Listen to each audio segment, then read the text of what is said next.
I followed my own son through a filthy alley behind his school, thinking I was about to catch him doing something illegal, maybe dangerous, maybe unforgivable. Instead, I watched him walk into a half-built concrete shell where a girl and her mother were boiling plain water at night just to trick their stomachs into believing they had eaten. That was the day I realized my biggest fear wasn't that my son might be a bad kid. It was that he might be a better human being than I'd ever been. If it were you, and you saw food disappearing from your house, money slipping from your kid's account, would you think they were helping someone or hurting themselves? My name is William Whitmore. On paper, I'm that guy. The news calls a self-made billionaire, the one with the mansion, the cars, the foundation, the charity galas, the whole shiny package. People see the photos, the suits, the staged smiles, and they think they know the story. They don't see what I'm about to tell you, because this is not a story about how I made my money. This is a story about how a 16-year-old boy, my son Chase, and a quiet girl named Ella cracked my world open and made me see things I had spent my whole life paying not to look at. It started with food. You have to understand the scale first. Our kitchen is bigger than some people's homes.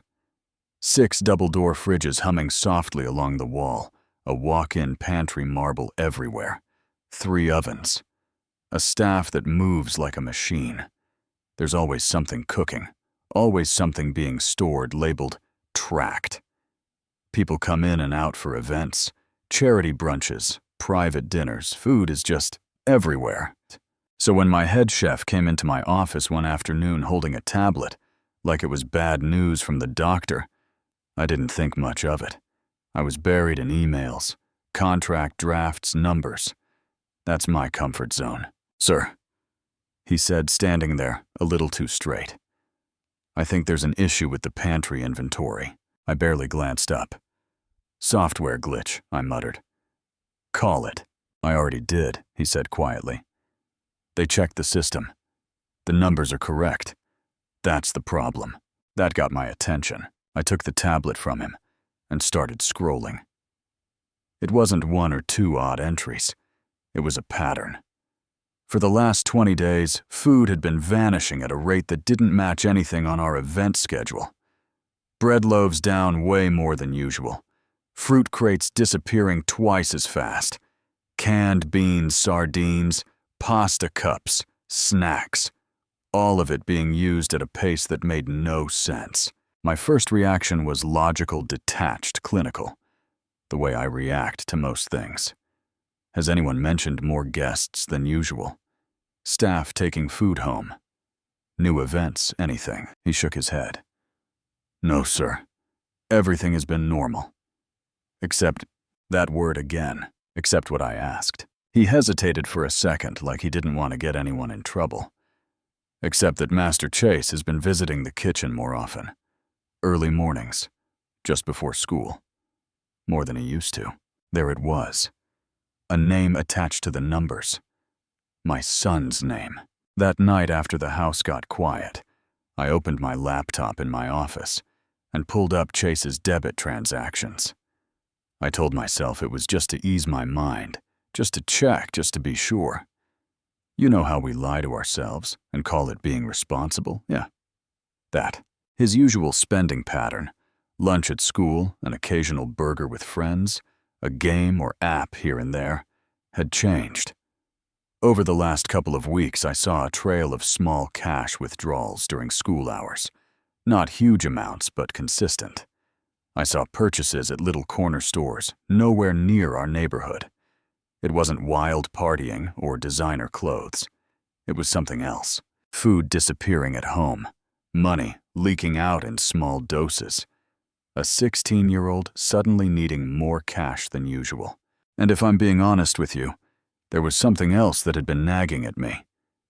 Chase had been different lately. Quiet, coming home later than usual, eating less at dinner. It was subtle, but for someone like me, A man who built an empire by noticing subtle shifts. It stood out. Did I march straight to his room and ask, "Son, is everything okay?" Oh, I wish I could say I did, but I didn't. Instead, my brain went directly to the ugliest places. Was someone bullying him? Was somebody forcing him to pay them? Was he gambling? Selling something at school? Using something? I sat there in my leather chair while my mind wrote this whole horrible script about my kid. If it were your child and the numbers suddenly stopped making sense, what would you think first? Compassion or trouble? The part that hurts now is knowing that while I was spinning theories in my office in another part of the city, my son was sitting under a staircase with a girl who had just lost almost everything. I didn't know this at the time, but later he told me what happened, and now I can't unsee it. Monroe Preparatory Academy. Shiny floors. Big windows. Kids in crisp uniforms, with backpacks that cost more than some people earn in a week. After class one day, while everyone was packing up laughing, slamming lockers, there was one kid sitting alone in the far corner behind a row of tall metal cabinets. Her name was Ella Rivers. Quiet. Always in the back of the room, always prepared, never the center of attention. The kind of student teachers describe as no trouble. You know the type. Invisible until life pushes them into the spotlight. That afternoon, she wasn't just quiet. She was falling apart. Her uniform hung on her, like it had belonged to someone bigger and older. The seams were thin, faded, almost to the point where you feel like one more wash might dissolve them. Her shoes were barely holding together, the sole peeling off one lace tied with a frayed thread instead of a proper knot. But that's not what caught my son's eye. He said it was the way she held herself, how her shoulders shook, how she hugged her notebook to her chest, like if she pressed hard enough it could muffle the little sounds of her crying. Her eyes were red, her nose running, and she kept pushing the back of her hand against her mouth to keep the sobs from escaping. And nobody saw her, nobody but Chase. Now I raised my son in a world where emotions are handled behind doors, with professionals and schedules and invoices. Feel bad, see a therapist. Scared, hire security. Money problem. Call an accountant. Crying in a classroom where everyone can see you. That does not fit in the handbook. So his instinct, look away. Pretend he didn't notice. Grab his bag and head into the hallway, where his friends were already joking and planning the rest of their day. He told me that's exactly what he tried to do. But as he walked out, something in his chest felt wrong. Like a quiet alarm he couldn't shut off started ringing. He went through the motions for a while, met his friends, laughed when he was supposed to, nodded along. But his mind kept going back to that corner, to that girl holding her notebook like it was the only thing keeping her upright. At break time, saw her again. She was under the old staircase behind the building. You know the kind of place teenagers find when they want to disappear. Out of the way. Dusty, forgotten. She was sitting on the floor, knees pulled to her chest, arms wrapped around them, crying into her sleeves, like she'd run out of strength to hide it. That was the moment he had a choice. Keep walking, pretend he didn't see anything, or stop. He stopped. Chase told me he approached her slowly like he was nervous he'd scare her off. He crouched down a little so he wasn't towering over her, and said, "Ella, hey, can you look at me?" She froze. "Chase, just go," she said. Her voice small and cracked. "I'm fine. You and I both know I'm fine.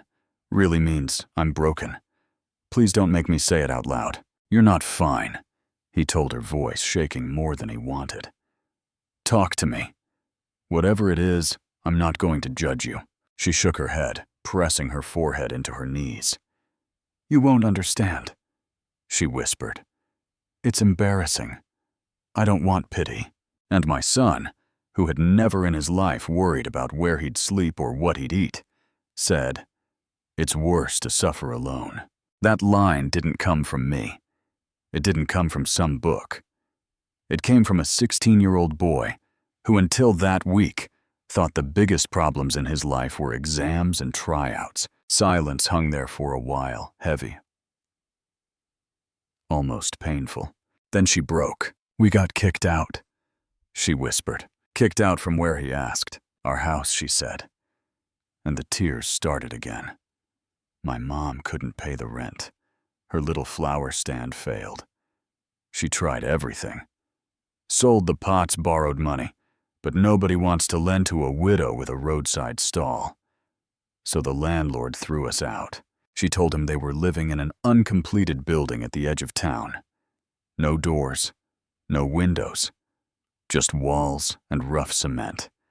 She told him about mosquitoes biting them all night, about nights when there was no food, and they boiled water to trick their stomachs into feeling full for a little while. Yeah, boiled water, just water. When Chase told me that later, I felt like someone had taken that pot of boiling water and poured it over my chest. He asked about school. She said quietly that she didn't think she'd be allowed in next week. They couldn't pay her fees. Her mom had hinted she might have to stay home for a while, and they both knew a while could mean forever. "I'm sorry," she told him, wiping at her face like she was the one who had done something wrong. "I shouldn't dump this on you. Please don't tell anyone. I don't want people looking at me like I'm some sad story. I can't handle pity." And Chase, this kid I thought was still just a boy, reached out and put a hand on her arm. "You're not alone anymore," he said. "I promise." Later that day, he asked if he could walk her home. She panicked. "No," she said quickly. "You don't need to see where I live. You'll think we're dirty or poor or pathetic." "Never," he said. "Show me. Please, I want to understand." So after school, while other kids climbed into cars and buses, they slipped out the gate unnoticed. They walked past the fancy bakery, where moms in yoga pants ordered overpriced pastries, past the boutiques with bright windows and mannequins, past the neat neighborhoods with trees and pretty fences. Then everything started changing. Sidewalks got cracked. Houses got smaller, then more worn down. Yards turned into patches of dirt. The air smelled heavier like smoke and oil and old things. Dogs barked behind wobbly fences. A group of men playing cards under a tree stopped mid-game to stare at them. Ella's shoulders kept getting tighter. Chase told me he tried to imagine himself living there, walking there at night, trying to study in that noise and mess, and his brain just couldn't. They turned down a narrow alley with broken bottles and rusted metal scattered on the ground. At the end, she stopped, took a breath, and pointed. "There," she said. It wasn't a home. It was the skeleton of something that was supposed to become a home, and never did. Concrete walls with missing chunks. No doors. No glass in the windows, just holes. Part of the floor broken so badly that weeds were growing through it. Inside, on a thin mat spread on the cement, her mother sat with a scarf tied around her head. Exhaustion written all over her face.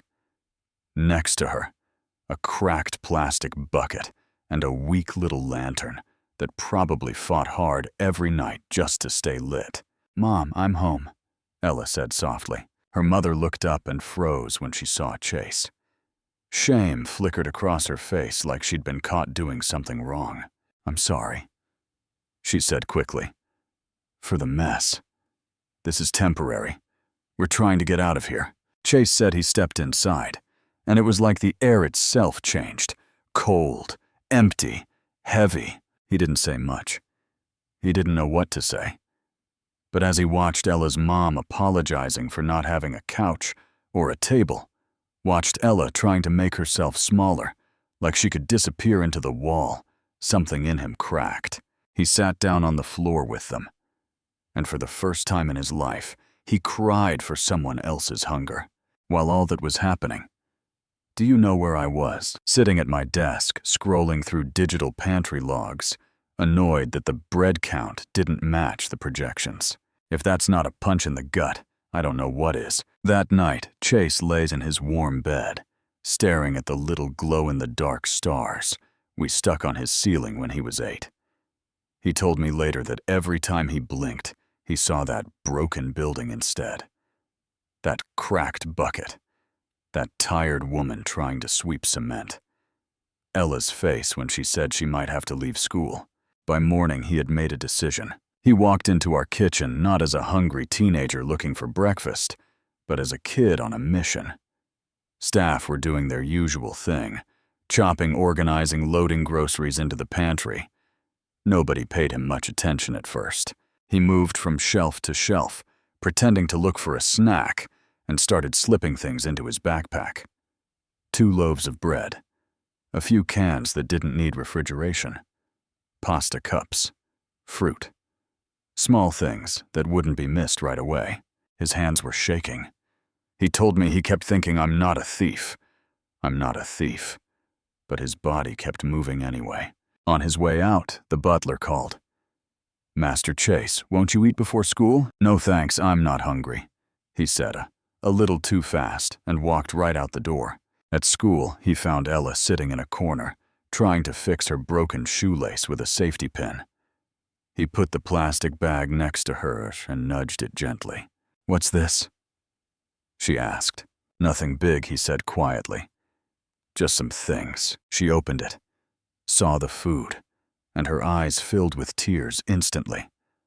"I can't take this," she whispered. "Chase, I can't. We don't take from people." "You can," he said softly. "And you will. Please, don't argue with me." She cried again, but this time, they were grateful tears. Hopeful tears. That became their secret routine. Every day in small amounts, he would take food from our overflowing kitchen and send it to a girl whose mother was boiling water to keep hunger away for a few hours. Sometimes, he slipped in a few dollars and told her it was for snacks, so she wouldn't feel like a charity case. Do you see the gap between what my son was doing and what I thought might be going on? Because from where I stood, all I saw was inventory, dropping expenses, changing Chase asking for extra money, coming home later acting distracted, eating less of the meals he used to inhale. I saw risk, I saw mystery, I saw potential trouble, so I did what I knew how to do. I gathered more data. I checked the logs again, checked his account again, checked his schedule, watched him at dinner, watched him not really be there mentally. And then one night, I made a decision that would change everything. I decided to follow my own child. The next afternoon, instead of staying buried in work, I drove to the school and parked a little distance away from the gates. I felt ridiculous, like some bad detective out of a cheap movie. A billionaire in a black SUV hiding behind tinted windows, spying on high schoolers. The dismissal bell rang. Kids streamed out. Backpacks, sports gear, phones out, laughter everywhere. I scanned the crowd until I saw him. Chase. Backpack on, walking faster than usual, eyes focused. I expected him to walk toward the usual spot where our driver waited. He didn't. He headed in the opposite direction. My chest tightened. Then I saw her. Ella. Walking beside him, holding her bag with both hands like it might fall apart if she let go. In daylight, I could see, even from where I sat, that her uniform looked older than everyone else's. Her shoes looked like one more week might finish them.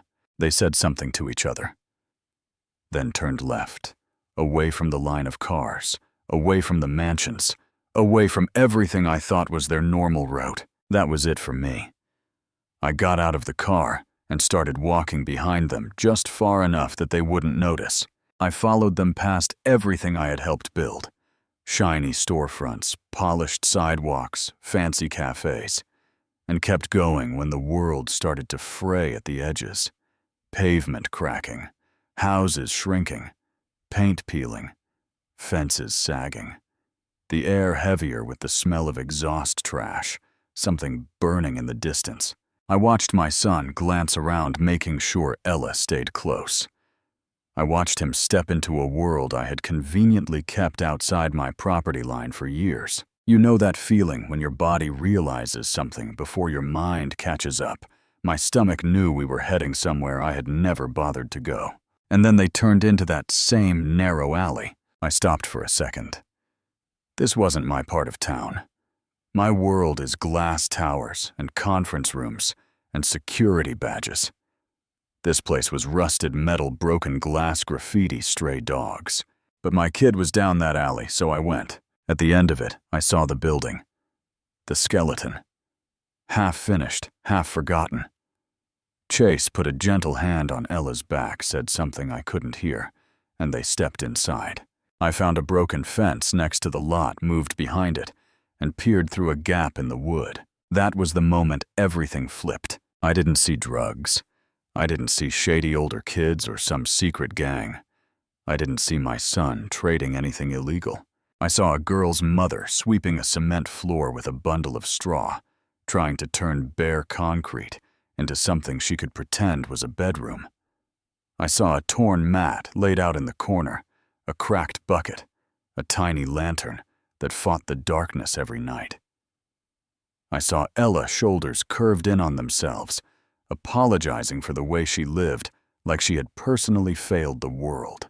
And I saw my son standing there with this look on his face I had never seen before, grief and anger and love all at once. He moved closer to them, like he belonged there with them, like that was his place. He sat down on that floor. He listened. He told them no one should live like this, and I'll find a way. Standing behind that fence, watching my child promise to fix something I had the power to fix, but never cared to see. I felt the most complicated mix of emotions I've ever felt in my life. Pride, shame, fear, love, all in one hit. And here's the twist. In that moment, I realized I was not the hero in my own story. I was the one late to the truth. My son got there first.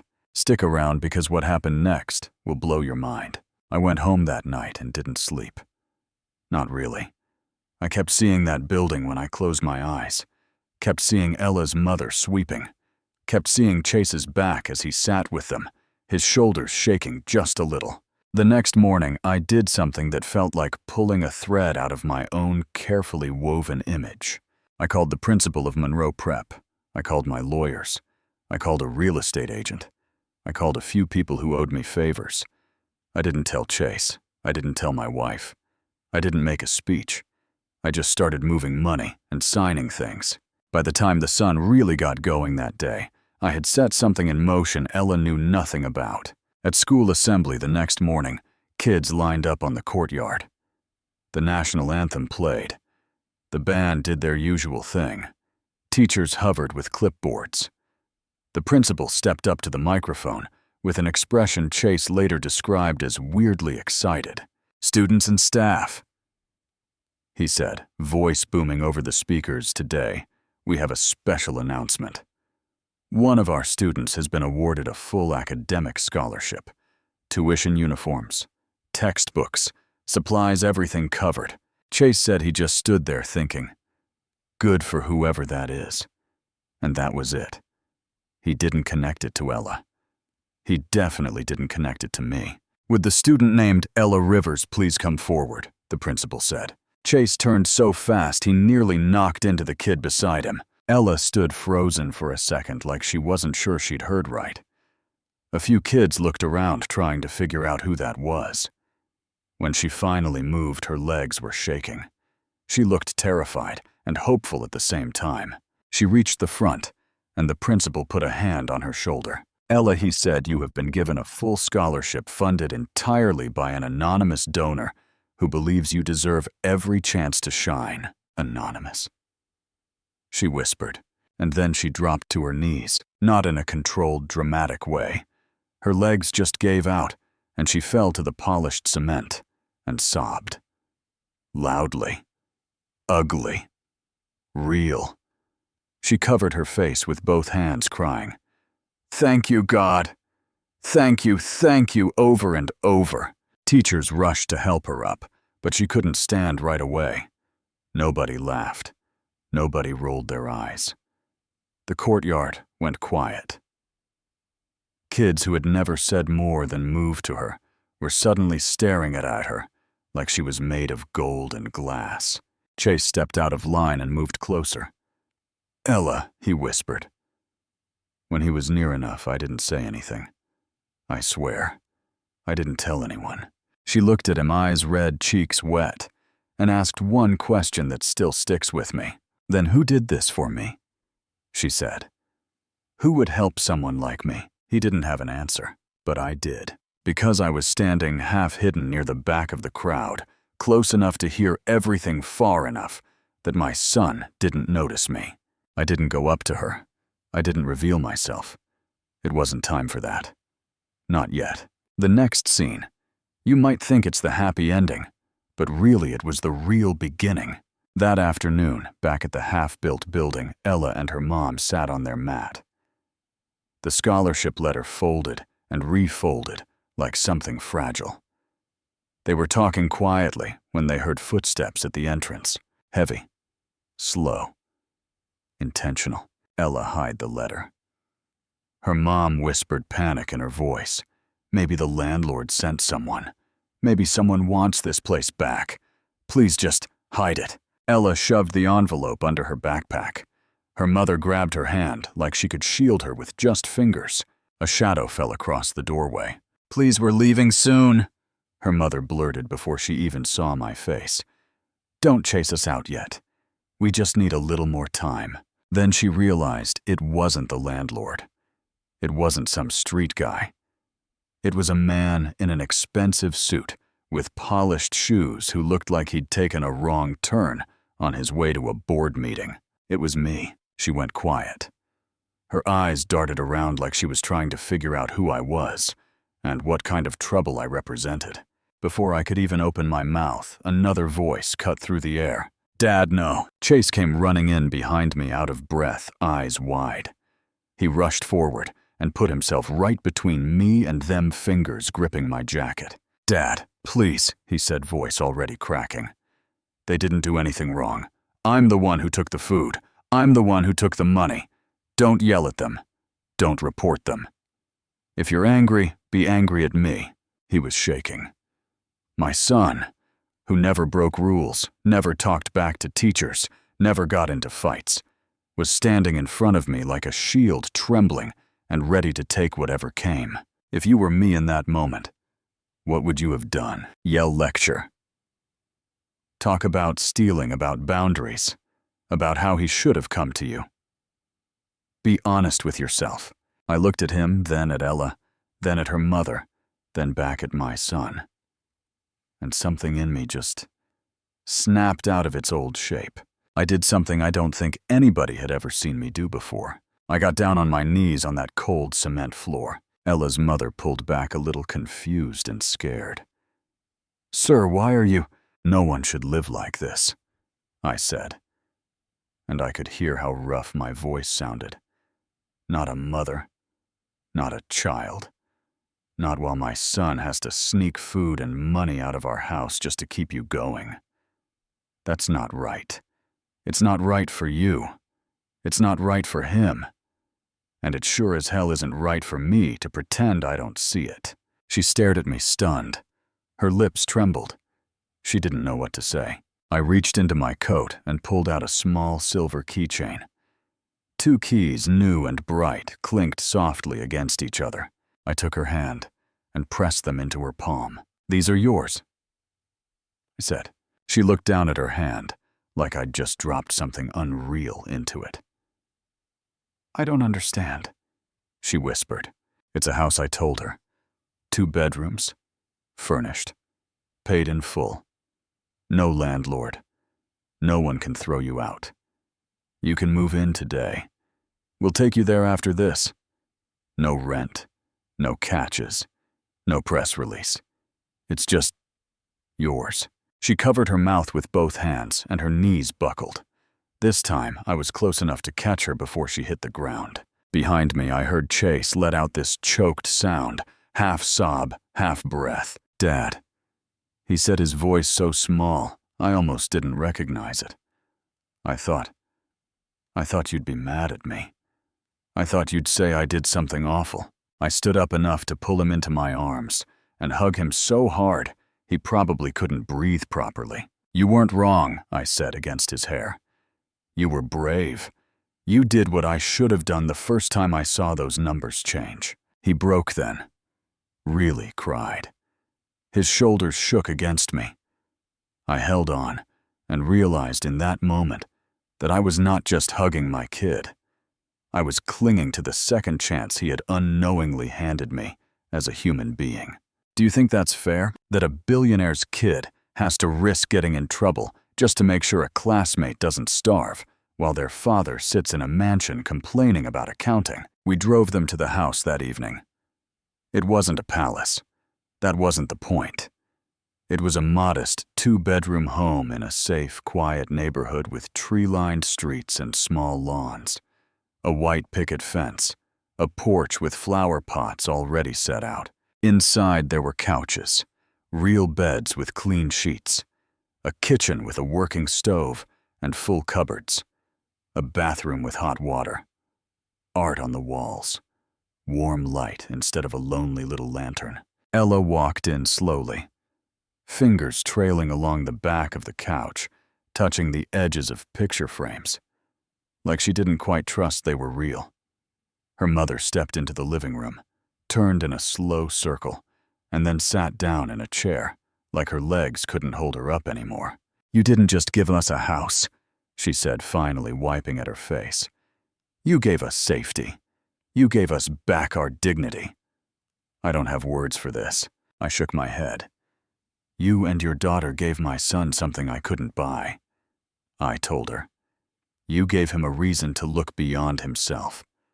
You taught him compassion by existing in his world and refusing to disappear.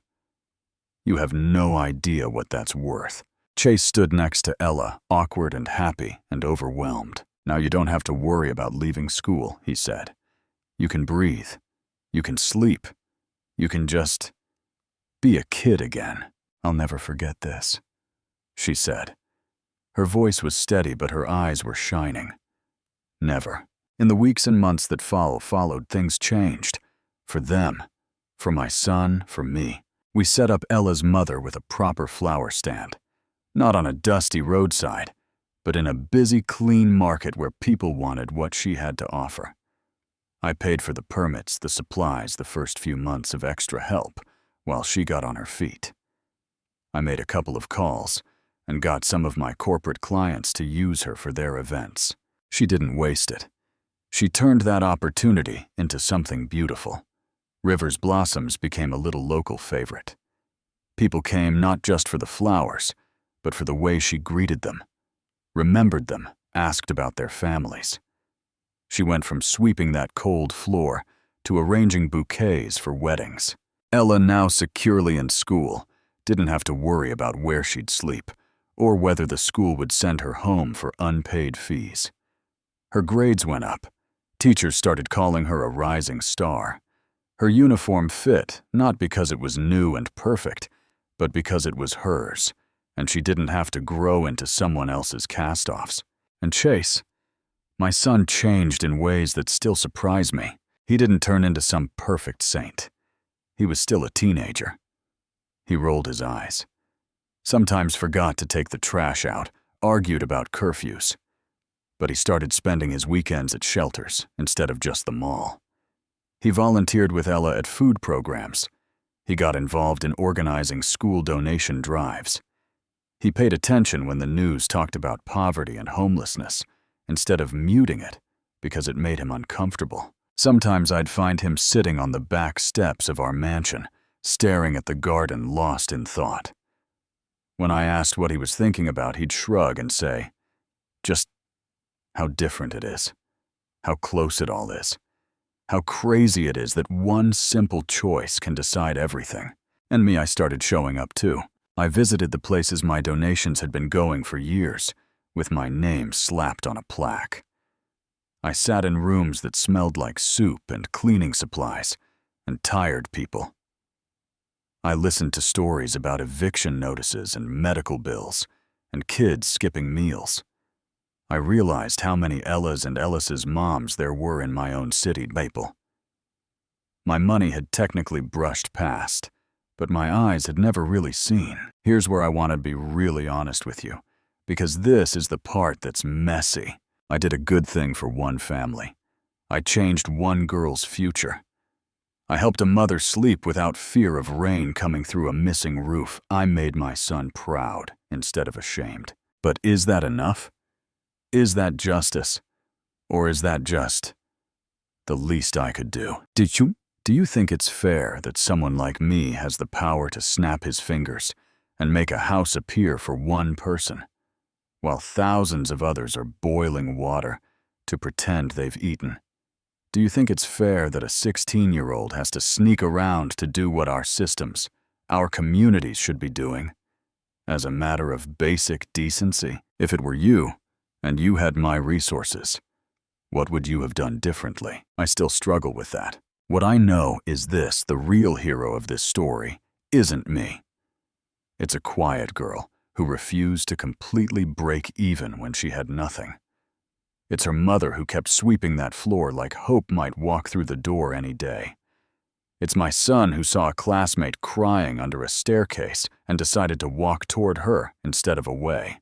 I just got dragged into their courage. So when people call me generous or post my name as some big-hearted donor, a part of me flinches. Because generosity measured in dollars is the easiest part of this.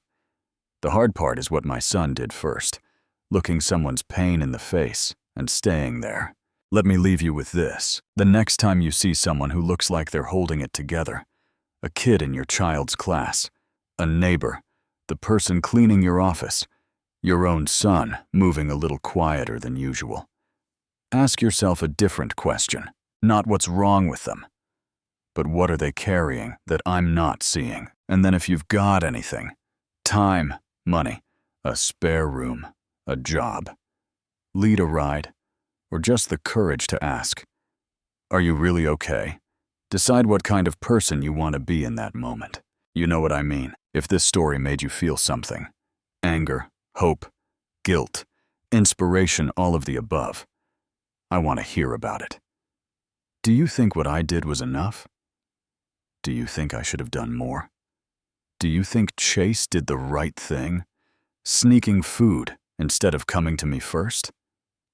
If you'd been in Ella's situation, would you have trusted a rich kid offering help? If you'd been in mine, would you have followed your child, or just tightened the rules and moved on? Tell me in the comments. Be honest. Disagree with me if you want to. Share your own memories. A time someone helped you when they didn't have to, or a time you saw something wrong and had to decide whether to step in. And if you think more people need to be reminded that compassion can start with one kid, one bag of food, one conversation under a staircase, do me a favor. Like this video, so it reaches more people. Subscribe. If you want more real stories like this, and share it with someone who might be one step away from being a Chase and Ella, or even a William who needs a wake-up call. Because sometimes the difference between boiling water on a concrete floor and putting real food on a real table is just one person finally paying attention and deciding to act.